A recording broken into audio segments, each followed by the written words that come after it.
प्यारे बच्चों, आज हम शेष बचे हुए जो क्वेश्चन पेपर हैं उनके बारे में आपको बताऊंगा। उसमें एक चीज़ रह गई थी, कल अपन बात करने से रह गए थे। कई बार प्रश्न पूछा जाता है, रेशम मार्क के बारे में पूछा गया था। प्रश्न 2022 में पूछा गया था, छोटा प्रश्न 2 नंबर का, कि रेशम मार्ग क्या है। यदि 2 नंबर का प्रश्न आता है तो सीधा सा जवाब देना। इसमें मौर्योत्तर काल में रेशम वस्त्र उद्योग के लिए जो कच्चा माल था वो चीन में बनाया जाता था। मध्य एशिया के माध्यम से जिस मार्ग से ये कच्चा माल आता था वही रेशम मार्ग कहलाता था। यदि 2 नंबर का प्रश्न आता है तो अपने को ये उत्तर लिखना है। और यदि इससे ज़्यादा और कुछ, कई बार 4 नंबर का प्रश्न भी आ जाता है, तो इसमें फिर अपन लिख सकते हैं कि चीन से आने वाला जो रेशम था वो चीनांकुश, चीन भूमिज, चीन पट भी कहा जाता था। एक्चुअल में कुषाणों ने उस रेशम मार्ग, जो कि काफ़ी फेमस था, उस पर नियंत्रण कर लिया था, जो चीन से प्रारंभ होकर कुषाण साम्राज्य में शामिल मध्य एशिया एवं अफगानिस्तान होते हुए ईरान तक जाता था, ये रेशम मार्ग का। तो रेशम मार्ग का यदि प्रश्न आता है, छोटा प्रश्न आता है, तो सीधी सी बात है कि मौर्योत्तर काल में रेशम वस्त्र उद्योग के लिए कच्चा माल चीन से आता था। तो कच्चा माल चीन से जिस मार्ग से आता था वही मार्ग रेशम मार्ग कहलाता है। और वो मार्ग कौन सा था? मध्य एशिया के माध्यम से। एक्चुअल में 2022 का पेपर था ये। उसके बाद में 2020 और 2021 में कोरोना महामारी की वजह से पेपर नहीं हुए थे। तो उसके बाद में 2019 में जो प्रश्न पूछे गए थे उनमें पहला प्रश्न पूछा गया था छोटे प्रश्नों में कल्हण। देखो, मैं आपको छोटा 2 नंबर के जो प्रश्न के उत्तर आते हैं वो, और यदि वो प्रश्न 4 नंबर का बड़ा हो जाता है तो उससे भी कुछ विस्तारित प्रश्न के उत्तर मैं बताऊंगा आपको, ताकि आपको किसी प्रकार की कोई दिक्कत नहीं होए। 2019 में पूछा गया था कल्हण। तो कल्हण का 2 नंबर का प्रश्न आता है तो सीधा सा लिखना है अपने को, कल्हण द्वारा रचित जो ग्रंथ है राजतरंगिणी, मूल रूप में संस्कृत भाषा में लिखा गया, और राजतरंगिणी का शाब्दिक अर्थ जो होता है वो होता है राजाओं की नदी। इसका संबंध कश्मीर के इतिहास से है। फिर अगला प्रश्न पूछा गया था मोहनजोदड़ो।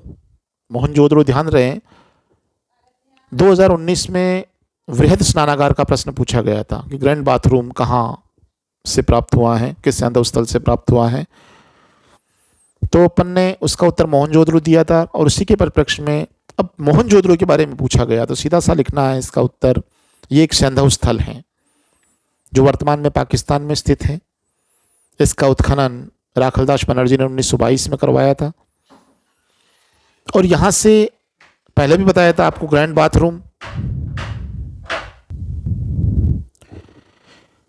तो मोहनजोदड़ो में ग्रैंड बाथरूम, उसके अलावा कांसे की नर्तकी की मूर्ति और 16 मकानों का जो बैरक तथा चमकते हुए बंदर की का जो चित्र है उसके बारे में भी लिख सकते हैं। अगला प्रश्न जो पूछा गया था छोटे प्रश्नों में, बाणभट्ट। तो बाणभट्ट के यदि 2 नंबर का प्रश्न का उत्तर लिखना हो तो सीधा सा लिखना है 7वीं शताब्दी में संस्कृत का गद्यकार हैं और कवि भी थे। ये मूल रूप में राजा हर्षवर्धन के आश्रित कवि थे। इन्होंने 2 ग्रंथ लिखे थे, एक हर्षचरितम और दूसरा कादम्बरी। हर्षचरितम राजा हर्षवर्धन की जीवनी है, और कादम्बरी जिसे कि विश्व का पहला उपन्यास कहा जाता है। तो बाणभट्ट के बारे में आता है तो आराम से लिख सकते हो। अगला प्रश्न पूछा गया था त्रिपिटक। मैं आपको पहले भी बता चुका हूं त्रिपिटकों के बारे में कि महात्मा बुद्ध की मृत्यु के बाद उनकी शिक्षाओं का संकलन जिनमें किया गया वो त्रिपिटक है। ये मूल रूप में 3 है, सुत्त पिटक, विनय पिटक और अभिधम पिटक। सुत्त पिटक में महात्मा बुद्ध की शिक्षाओं का संकलन है। मूल रूप में इनका संकलन प्रथम बौद्ध संगीति में आनंद ने किया था, और द्वितीय जो हैं वो हैं विनय पिटक। एक्चुअल में विनय पिटक भी सुत पिटक के साथ प्रथम बौद्ध संगीति में विनय पिटक का भी संकलन किया गया। जो विनय पिटक हैं वो बौद्ध संघ के आचार विचार नियम व निषेध का संकलन है। इसमें बौद्ध भिक्षुओं भिक्षुणियों के लिए नियम विधान बताए गए हैं।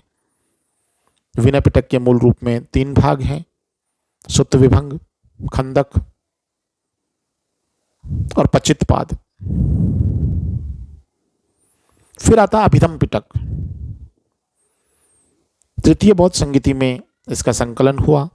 जो अभिधम पिटक मूल रूप में महात्मा बुद्ध की शिक्षाओं का दार्शनिक विवेचन है इसमें, जिसमें महात्मा बुद्ध के विचारों का दार्शनिक विवेचन और आध्यात्मिक विचारों का संकलन है। अभिधम पिटक के भी 7 भाग हैं, धम्म संगिनी, विभंग, कथावत्थु, पुंगल पंचति, यमक, पैठान और धातु कथा। अगला प्रश्न पूछा गया था कि लोथल के बारे में मैं पहले भी आपको बता चुका हूं कि अगर किसी भी प्रकार का कोई सैंधव स्थल आता है, अगर आपको कुछ भी नहीं आता है तो आपको सीधा लिखना यह एक सैंधव स्थल है जहां से सिंधु घाटी के अवशेष प्राप्त हुए हैं। तो भी आपका प्रश्न का उत्तर काफ़ी कुछ सही होगा। लोथल आता है, लोथल से फेमस है कि यहाँ से बंदरगाह के अवशेष मिले हैं, डॉकयार्ड के अवशेष मिले हैं, जिसे गोदीवाड़ा भी कहा जाता है। इस स्थल का उत्खनन 1955 में SR राव ने भोगवा नदी के तट पर किया था और यहाँ से अग्नि वेदिकाएं और फारस की मुद्रा भी मिली है। अगला प्रश्न पूछा गया इसमें सभा और समिति। तो ये आप लोगों को पहले से ही पता होना चाहिए कि सभा और समिति जो हैं ये ऋग्वैदिक कालीन या यूं कहें वैदिक कालीन लोकतांत्रिक संस्थाएं थी, जनतांत्रिक संस्थाएं थी।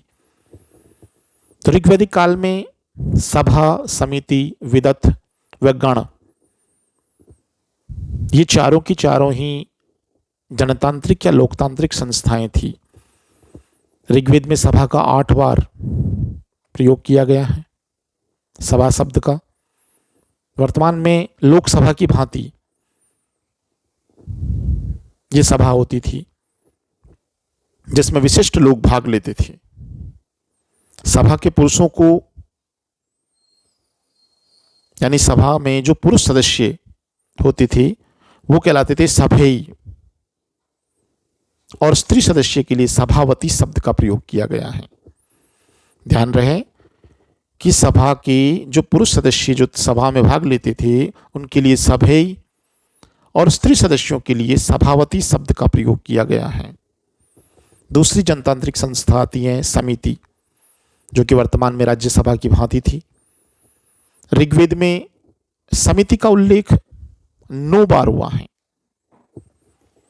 परंतु उत्तर वैदिक काल में इसका महत्व बढ़ गया था। इसमें जन के सभी सदस्य भाग लेते थे। अथर्ववेद में जो सभा और समिति है, उस सभा और समिति को प्रजापति की 2 पुत्रियां कहा गया है।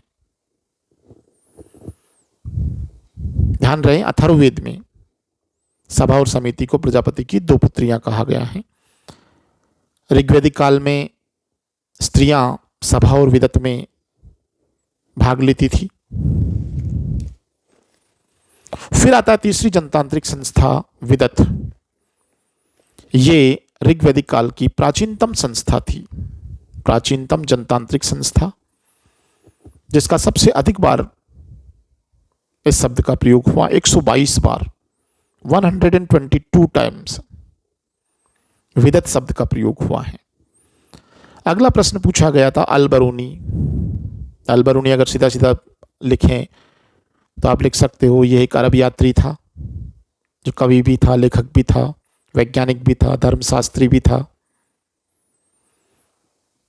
इसके अलावा इसने तहकीक हिंद नाम की पुस्तक लिखी थी, जिसे तारीख हिंद भी कहा जाता है, जिसका हिंदी में अर्थ होता है भारत के दिन ये मूल रूप में महमूद गजनवी के साथ भारत में आया था। अलबरूनी ने कुल मिलाकर के 146 पुस्तकें लिखी थी, जिनमें 35 खगोल शास्त्र की, 23 ज्योतिष की, 15 गणित की और 16 साहित्य से संबंधित पुस्तकें लिखी। मूल रूप में जो तहकीक हिंद पुस्तक अलबरूनी ने लिखी थी, वह 80 अध्यायों में संपन्न हुई है, जिसमें धर्म, दर्शन, त्योहार, खगोल विज्ञान, रीति रिवाज और सामाजिक जीवन का वर्णन किया गया है। अगला छोटा प्रश्न पूछा गया था स्तूप। स्तूप के बारे में आप जानते ही होंगे, बौद्ध धर्म से संबंधित धार्मिक स्थल हैं ये। और इसका सीधा सीधा अगर प्रश्न पूछा जाता है और आप उत्तर लिखते हो आसानी से, तो सीधा लिख सकते हो, ये गोल टीले के आकार की संरचना है जिसमें पवित्र बौद्ध अवशेष रखे जाते थे। सीधा सा उत्तर, यानी ऐसी गोल संरचना जो कि टीले के समान होती थी, जिसमें पवित्र बौद्ध अवशेष रखे जाते थे। बौद्ध अवशेष किनके रखेंगे? महात्मा बुद्ध और बौद्ध धर्म से संबंधित बौद्ध भिक्षु, इनके। तो उनके जीवन से संबंधित अवशेषों को उन टीलों में रखा जाता था। यह मूल रूप में अर्धगोलाकार संरचना होती थी। इनमें केसरिया स्तूप दुनिया का सबसे ऊंचा स्तूप है, और हमारे सांची का स्तूप जो कि मध्य प्रदेश में है, प्रसिद्ध स्तूपों में आते हैं। अगला प्रश्न इसमें पूछा गया था शादवाद। शादवाद, जिसके बारे में मैंने आपको पहले भी कई बार बताया था कि शादवाद का सीधा सा जो अर्थ होता है, वो सीधा सा अर्थ होता है किसी भी ज्ञान के बारे में कोई भी कथन परिपूर्ण नहीं है। ये जैन दर्शन का मूल थीम है शादवाद, कि किसी भी ज्ञान के बारे में कोई भी कथन परिपूर्ण नहीं है। इसे सही रूप में समझाने के लिए इसको अलग अलग नाम भी दिए हैं। इसे अनेकांतवाद कहा गया है, सप्तभंगिनीय कहा गया है, और रोचक तरीके से समझाने के लिए, उदाहरण देने के लिए एक उदाहरण भी दिया गया है, जिसमें एक अंधों के गांव में एक हाथी को भेजा जाता है। हाथी का जो रूप होता है वो ज्ञान का स्वरूप होता है। इसमें पहले अंधे को खड़ा किया जाता है और पूछा जाता है कि बताओ हाथी कैसा है। पहला अंधा जाता है और हाथी के पैर पर हाथ लगाता है, उसको सहलाता है, तब पता लगता है, और फिर आ जाता है और उससे पूछा जाता है कि बताओ हाथी कैसा है। तो वो कहता हाथी खंबे जैसा है। उसका उत्तर पूरा सही नहीं था, लेकिन गलत भी नहीं था, आंशिक रूप से सत्य था। निश्चित रूप से हाथी का जो पैर होता है वो खंबे जैसा ही होता है। ऐसा कैसा? फिर दूसरे अंधे को खड़ा किया जाता है, वो जाता है और लंबी सी उनकी जो सूंड होती है उस पर हाथ फेर के आता है और कहा हाथी को देख लिया? कहाँ देख लिया? हाथी कैसा है? वो उत्तर देते हैं हाथी अजगर जैसा है। ठीक है, उनका उत्तर भी आंशिक रूप से सत्य है। फिर तीसरे अंधे को खड़ा किया जाता है, वो उनके थुलपुल शरीर, जो बड़ा लंबा चौड़ा शरीर होता है, उस पर हाथ फेरता है और उनको उत्तर पूछा जाता है। फिर उनको कहते हैं, जवाब देते हैं कि हाथी बहुत बड़ा हाथी है। तो सभी आंशिक रूप से सत्य हैं, लेकिन कोई भी पूर्ण रूपेण सत्य नहीं है। इसी प्रकार सत्य के बारे में, किसी भी ज्ञान के बारे में अलग अलग जैनिज्म में 7 क्रम बताए गए हैं, जिसको शात अस्ति, शात नास्ति, शात अस्ति च नास्ति, शात अवक्तव्यम, शात अस्ति च अवक्तव्यम, शात नास्ति च अवक्तव्यम, शात अस्ति च नास्ति च अवक्तव्यम। इस प्रकार अलग अलग अनेकांतवाद या सप्तभंगिनीय के 7 क्रम बताए गए हैं। इसे अनेकांतवाद भी कहा जाता है, जिसका सीधा सा अर्थ होता है कि जैन धर्म कई आत्माओं में विश्वास करता है। आज के लिए इतना ही पर्याप्त है।